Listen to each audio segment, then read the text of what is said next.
Welcome back to Nasdaq Trade Talks. I'm Jill Malandrino, global markets reporter at Nasdaq. We're coming to you live from Inside ETFs in Hollywood, Florida. And joining us, we have Dave Mazza. He is the head of product over at Direxion. We're going to take a look at growth versus value. Which one is more attractive? Certainly a debate that's heating up with valuations extended as much as they are. Yes. Despite the sell-off we saw yesterday, we're virtually back to where we were.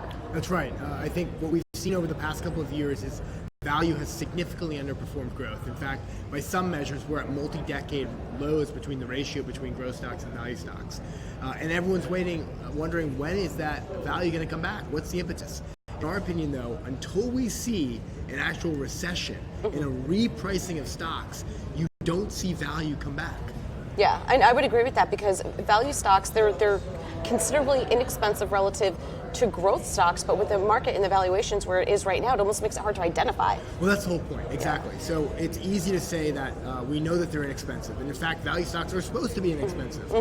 Growth stocks have continued to see their valuations increase, but we have to remember one thing that's important about that. What is the catalyst for value? Growth stocks have been where all the earnings have been, whether we're talking about technology, consumer discretionary, and that has continued to be the case. Whereas value, really the only area that we have maybe seen a bit of better earnings have come from the financial side.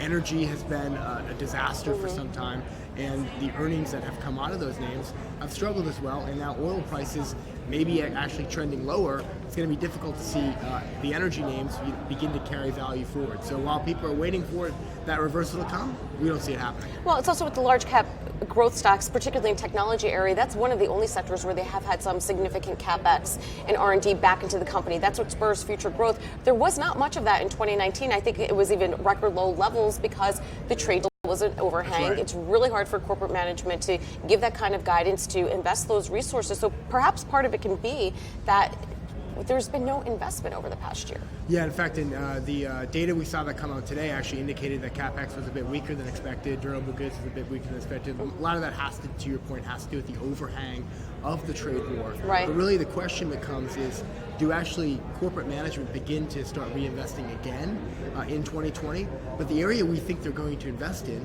actually comes back to technology, because many companies, whether or not it's moving to cloud-based technologies or moving to improving their infrastructure, those companies actually continue to benefit on the tech side as opposed to necessarily building new plants or buying new pieces of equipment. So we think even in this environment, actually tech can be a sector that, while certainly not cheap by any means, can continue to see multiples expand.